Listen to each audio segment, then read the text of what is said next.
Okay, well, welcome to our February meeting. Like Lizette said, we moved it back a week because of the holiday. Lizette's driving the slides. I think the first thing to talk about is our extension. So Pecori approved our no-cost extension. That's the main extension between Pecori and Center. And then now Lizette and Anna and Michelle are working with each of the different sites to get all the final signatures and approval for the extensions.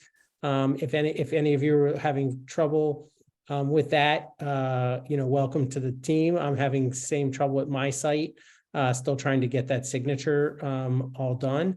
But I think that's, one of the big paperwork things that's hitting us all now. I don't know that I have a list of, and Lizette, I'm not even sure if you have this list available of who's got all the paperwork signed and who doesn't. But I think, the center team has been in touch with each of your places to get your ORA to sign off on this. Lizette or Michelle, anything you want to say on top of that? We're doing pretty well. Let me pull up an email on that. I think we only have maybe 2 sites that haven't fully executed, but I'll have that a little later. One of those is Hopkins. I know there's an issue with Lancaster too. Okay. So there may be one more, but I'll look and I can let you know a little later. Okay, perfect. Thanks. But thank you guys for doing all that. I mean, in theory, it should not be that hard. It's a quick signature. It's literally a 1-page document. So, okay. Perfect. So next up is the milestone dates. We put this out here as a reminder to see kind of where we are with everything. Some of the stuff has already passed, like you'll see things that are November, December of last year. And then, a few of the things are coming up at the end of this month. Our report to Pecori is due March 1st. So we have been actively working on what that looks like. And that's the overall report of how we're doing. And we have to report out to them every 6 months. So I think we're doing relatively well on most of these things. I think the next slide is the one, Lizette, that has the site-by-site milestone update. So I think, it looks like a lot of red, but I think that last row is really, really tall. That's why it looks so red. There is also a lot of green. So thank you guys for doing all the work. And there is so much green out there. We know the peer coaching with Oregon is set up for, I think actually tomorrow or the next day. It's pending very, very soon. And the other few things that are red, we have active plans for, and we're going to hear more about. We have to report this out to Pecori, like I said, on Wednesday. So it'd be nice if we could get any few last minute things that are going to change from red to green. I believe there's a new data submission we're going to hear about. So one of these boxes will be changing from red to green, but thanks in advance for the work to get all these things green as soon as can be. Lizette, anything you want to add on top of that? No, I'll let Judy talk about Utah when we get to their site, but I feel good that we're going to be able to change that to green by Wednesday. Perfect. Okay. Sounds good. So this is, we're going to be changing it all. And Lizette, maybe we could reformat it so all the column or all the rows are the same height so the red doesn't overwhelm my eyes. Yeah, that's because we have more notes on that other column. I know it's the more notes on the far column. Yeah. Okay. Next slide. So just a reminder about pre-implementation data, and we have this from most of the places. We should have had that already submitted. That was actually due, a couple months ago now. And this is where we're going to talk site by site. If you have any questions about this, we can absolutely help. Brandon is going to be the one to help with all the technology issues. He's going to be the one receiving the data. And just a reminder, this is going to be these 3 years worth of data, 2019, 2021. We have not yet asked for the new data. We're waiting for a couple things. The first of which is to make sure everyone got us their old data and it's working. And then the second part is for everybody to finish up and catch up on their registry and finalize their year 2022, calendar year 2022, so that when we ask for data, we have the whole year all at once instead of having to ask for it now and come back again in a little while. Okay, so that's where we are on the data piece, and we're going to hear more about it. Nurse education, we're doing very well. We have 900 nurses out of over 1,000, so we're just about 90% overall. Most of the sites are at 80%. We're still working with Maryland to try to get a last few people. I think they need about 10 more people to break that 80% barrier. As you know, it's been hard to do, but I think even if we have 8 of the 9 sites at 80%, I think we're doing okay. So we just keep following that month by month. Anybody have anything interesting to say about that?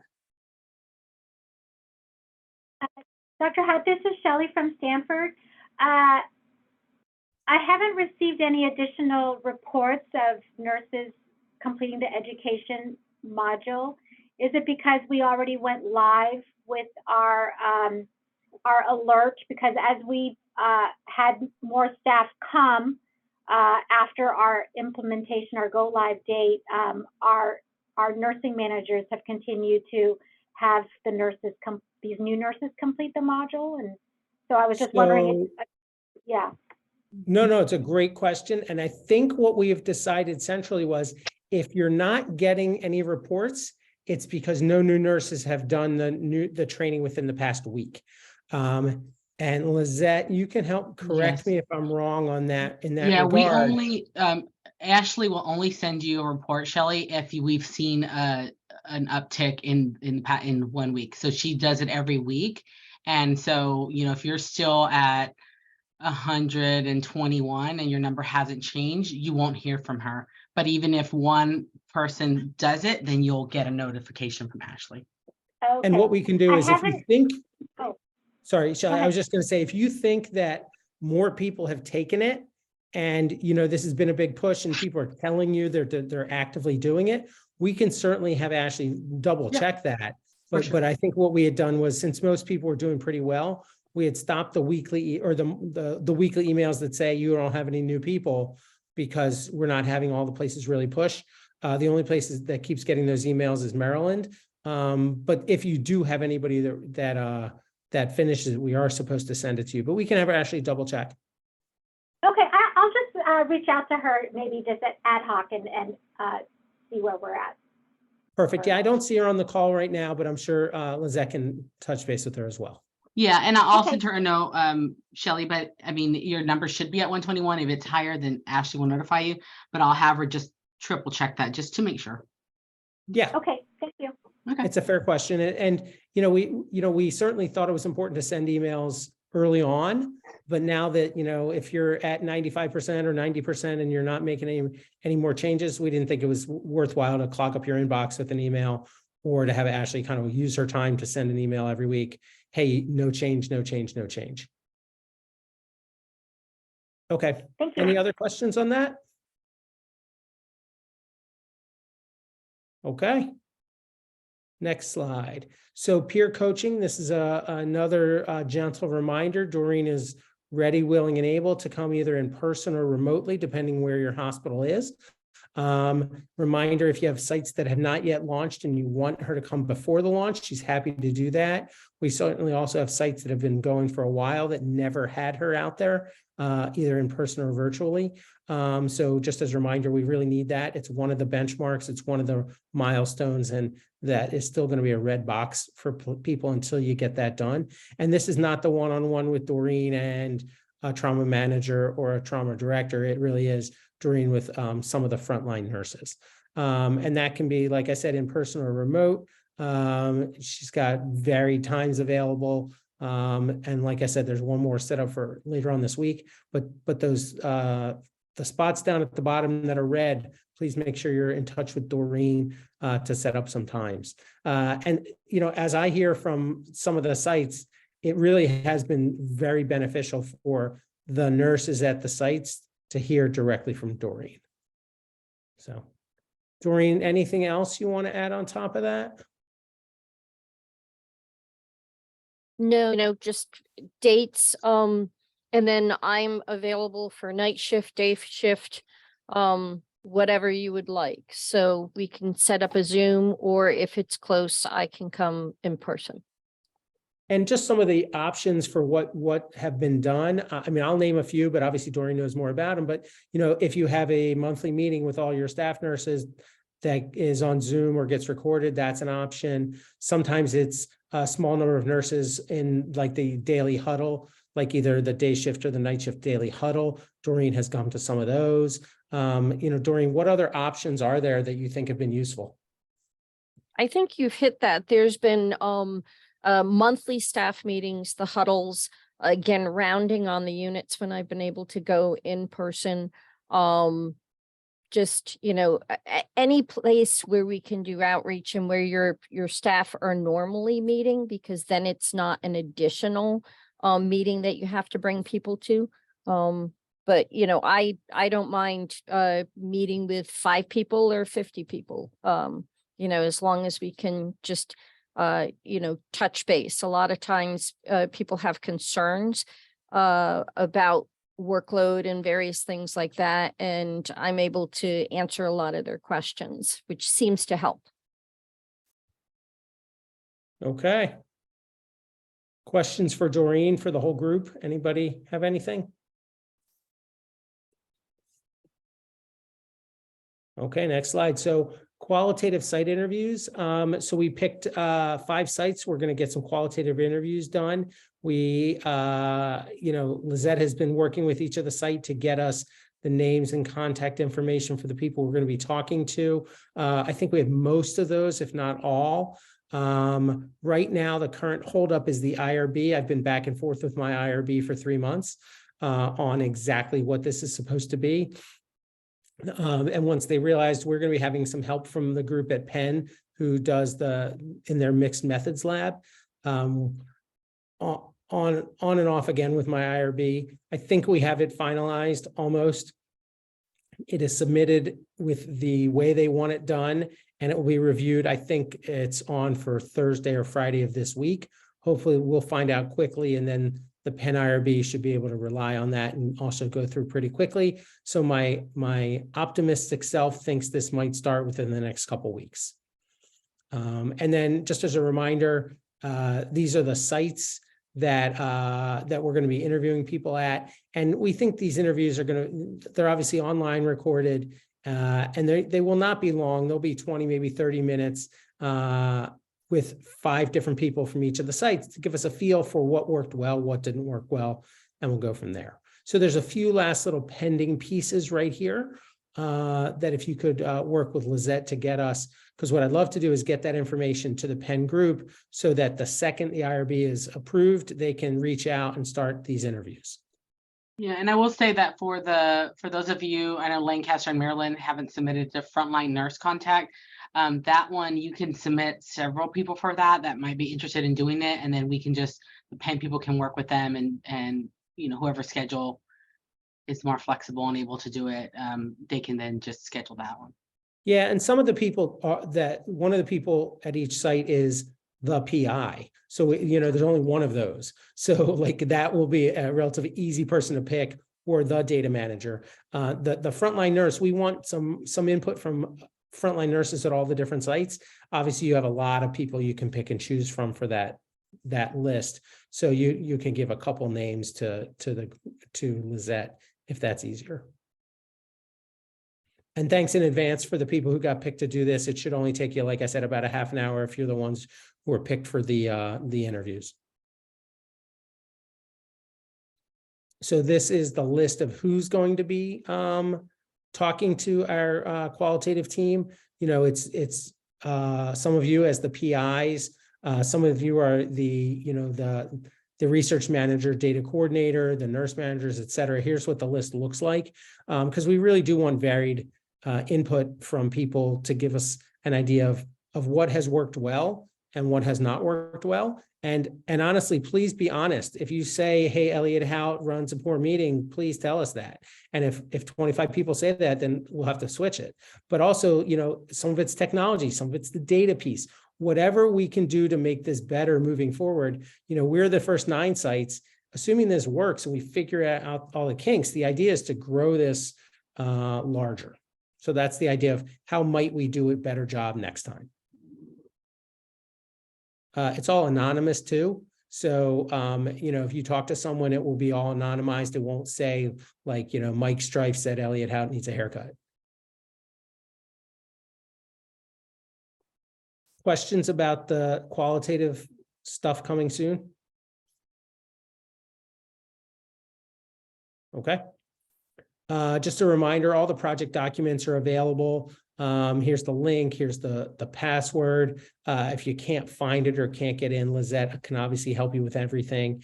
I think everything's up there except for the couple Epic documents. And, if you need those, Lizette can share those with you. Yeah, So all and that as, stuff is as the available. teams hire new people, I try to send this to them, but if I like to keep it in the slides just so that everyone knows how to quickly access. It's a great idea because, as we know, some of the people have been on these calls from day one and others are relatively new. We've had one, a PI change, we've had definitely nurse changes, definitely Epic people changes, et cetera. So thanks.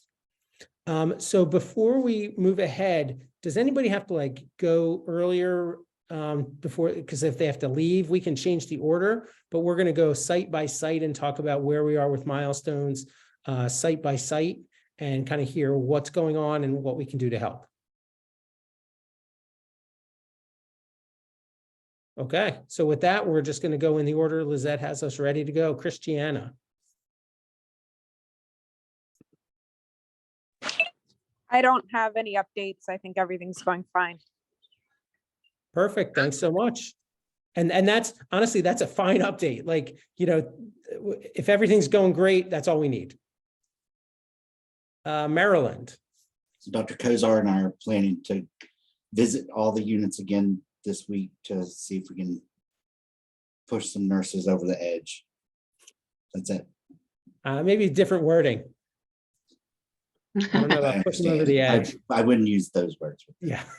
No, but thanks. I think, we heard early on from some of the sites that, some FaceTime with the leadership, whether it be the nursing leadership or the physician leadership about the project. And hey, if you haven't done the online module, it's great. It's easy. It only takes 20 minutes. I think we've seen that certainly help at some of the sites. And remember, Paul, that Doreen has offered to go back to your site if needed to help get those last 10 frontline nurses educated. Yeah, I would agree with that 100%. I think it's, you guys are obviously the closest one. It's probably easier for Doreen to get to your hospital than it is to get to some of our other Hopkins hospitals she goes to.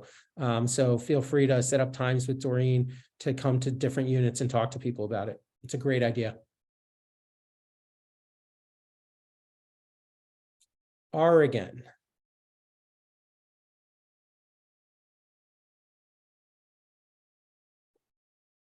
I don't see anybody chiming in. I think they're doing well on everything, and their peer coaching is set up for later in the week, which we've delayed for a little while, but here it is. It's coming soon. Stanford. Hi, this is Shelley. We're doing well. I am just waiting for our IT department to build a report from our go live date to the end of January to just see if my denominator matches their denominator. But we've had 209 alerts that were triggered, but only 23 actual refusals. Wow. So about 10% are refusal and 90% are other. Is that what you're trying to tell me? Did I catch that? No, the other 90% were actually given, but were just given slightly late. We have the triggers Got it. firing if it's not documented within an hour after the scheduled dose.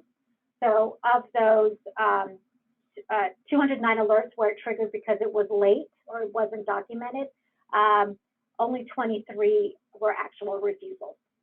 Got it. Okay, great. And I think, that goes to show that, each site has a slightly different implementation of what their alert looks like. But I think it's good to know, and don't feel bad if you don't have data on the exact numbers of alerts and things like that. Each site is also asked for different things from their IT build as well. So great. Lisa, I saw you come off on video for a second. Did you want to add something? No, I think Shelley covered it nicely. So I'm glad that we have the data being captured. Great. Okay, sounds good. Dr. or Brandon, did you get what you needed from our site? I know that I've dropped some things in the folder, but I haven't seen whether it was the data was good or if you needed additional data. So for the pre-implementation data.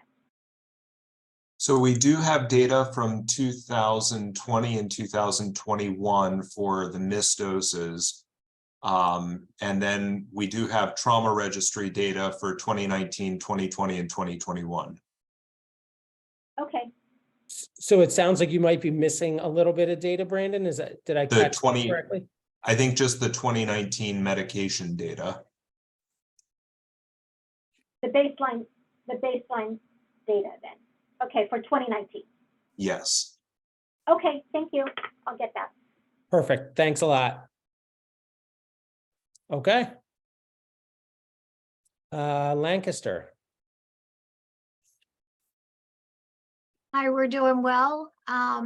Very minimal missed doses, and some of the nursing units have reordered some of their educational materials, so all going well. Sounds great. Thanks a lot. Utah. This is Judy.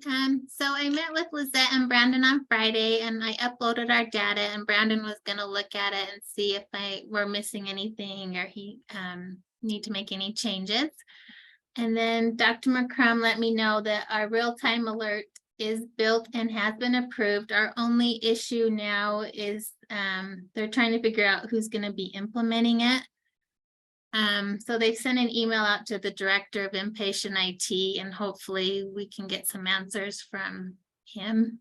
But that's our obstacle at the moment is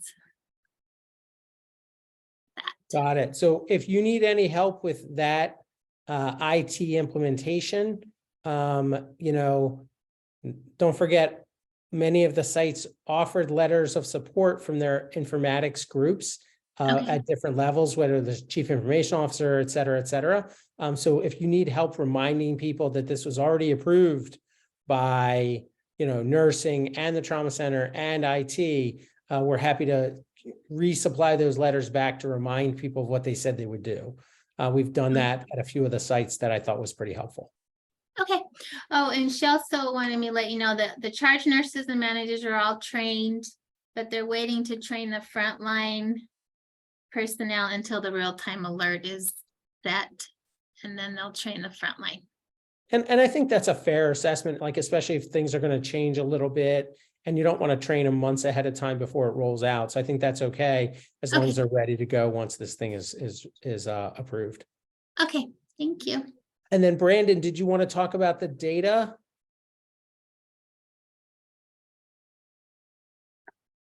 Can you be a bit more specific in that question? Sure. So I think we were waiting on data and it sounds like it was just recently submitted. And I just wanted to make sure, kind of the same question Shelley was asking. Did you have a chance to take a look at it? Is it complete? Do we have it all? Is there anything else you need from them? Or have you not had a chance to take a look because it just came in? Oh, no, it came in. The medication data looks great. The interesting thing that I've noticed from the different sites is that trauma registry data is formatted in a lot of different ways that will just take some scrubbing to get into a consistent analyzable format. Okay. If there's recommendations of how we could do that better, we can certainly talk about that offline. Yeah, I think a lot of that has to do just with the way that each individual site generates their reports. So yeah, potentially discussing ways to do that, but I have a feeling that once we just find a way to reformat each of these, it'll be pretty straightforward. Okay. Sounds good. So Utah's getting close. Judy, did you hear any idea of like a time frame for the alert, like a week, a month, a year? No, she just said that she's been corresponding with IT weekly and it's Got just it. getting frustrating. So I know she's Okay. coming back in town today, so but yeah, that's all she mentioned. Okay, fair enough. You know, just as a reminder, we wanted all the sites, you know, up and running pretty soon. Pecoria is expecting 12 months worth of data in the post period. You know, obviously some of the sites are halfway there and some of the sites haven't started yet. So we really need to push as hard as we can for the implementation piece. Okay. Okay. Thanks so much. You'll keep us in the loop via email. Thank you. Mhm. Wisconsin. Hi. So everything's going well. I just spoke with the nurse managers and nursing leadership, and they said that the alerts are coming through less frequently. So their hypothesis is that nurses are more aware now and doing the education on their own. It seems like the only alerts we're getting now are people who aren't able to be educated and non-decisional type people who are refusing. So. And that's great. And we saw that in some of our earlier work, that over time, the nurses learned they didn't need the alert to fire. They knew what to do. Yes. And that is, obviously a potential benefit of this. We'll see missed doses even with fewer alerts. So it's interesting that your anecdotal stories match up with a little bit of our data. So that's exciting to hear it's working. Yes, thanks. So it sounds like they're giving good feedback and they're happy with it. Yes. Excellent. Okay, thanks. San Diego. Yeah, we're behind. So our submit missed dose data is requested of our analytics team. We are testing our real-time alert. We're just locking down some of the automated pages that we want to outbound from that. We're hoping to have this up and running in front of our targeted services by the end of March. Yep, we're a little bit behind where we wanted to be. Understood. And we were a little behind because it was hard for us to share the Epic code and all the other pieces. Once we finally got it to you, hopefully you guys have enough from us, and we understand because each site has to test it and it's not as plug and play as, I would like in a magical world. But okay, sounds like you guys are on track. And then we had heard that I think you had to do kind of one thing sequentially, first the alert, then the data. But it sounds like now these are I'm hearing they're in parallel. UC San Diego has been oversubscribed with patients for the last year and a half. And it is just really hard to find the bandwidth to move stuff forward as efficiently as we've been able to previously. That being said, this one we need to get up and running and completed. So we're trying to redouble focus on this. Okay, well, thank you very much. So hopefully we'll go with that March. Keep us in the loop. I know there've been a bunch of emails back and forth. Thank you. Yeah, and Dr. Clay, we did communicate with Dr. Costantini about it. You just so you know, the no cost extension for PCORI gets us through April, and in order to reach the 12-month data collection, we would have to get up started in March. So okay. he knows the urgency of it. He said he's going to communicate that with you, but yeah, that 1-year extension is really hitting us now. Okay, well, good to have deadlines. Okay, thanks very much. Next up is South Carolina.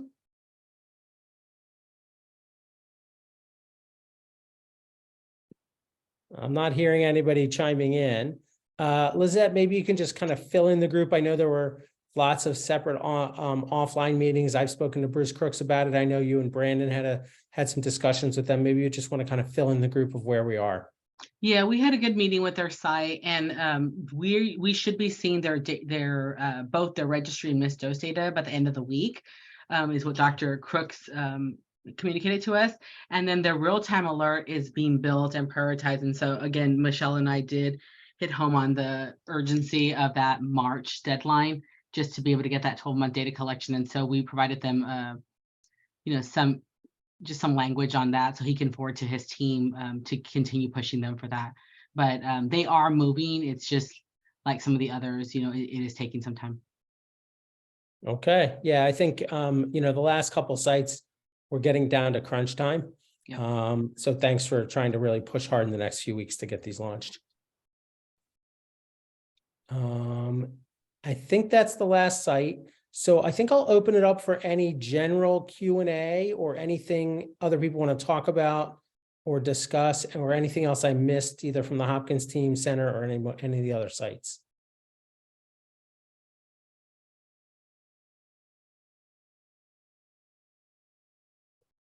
While you guys are thinking, so we have our upcoming Johns Hopkins Medicine VTE Symposium coming up next Friday. I will send a link out to everyone on the email with information about it. It's free, it's online. And I will, oh, it's this Friday. Yeah, Peggy's reminding me, I forget what day of the week it is. It's 4 days from today. It's on Friday. Free online, open to the public, nurses, physicians, pharmacists, anyone who wants to come and listen. We've got a pretty interesting mix of talks from Hopkins people, non-Hopkins people. I'll be talking a little bit about VTE and trauma, and Deb Stein is going to be talking about her recent New England Journal paper about aspirin for prophylaxis for orthopedic trauma.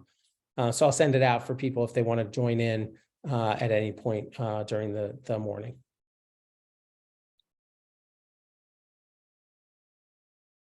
Any other comments, questions? Anything else people want to talk about?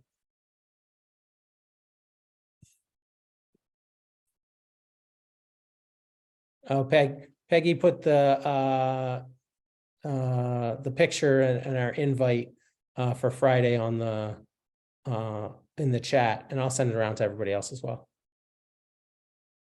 Okay.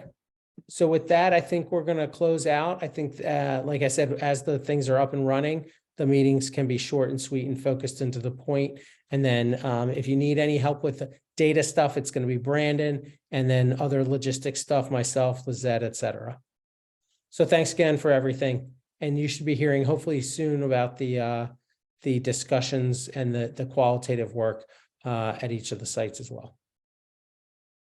Thank you, everyone. Thanks a lot.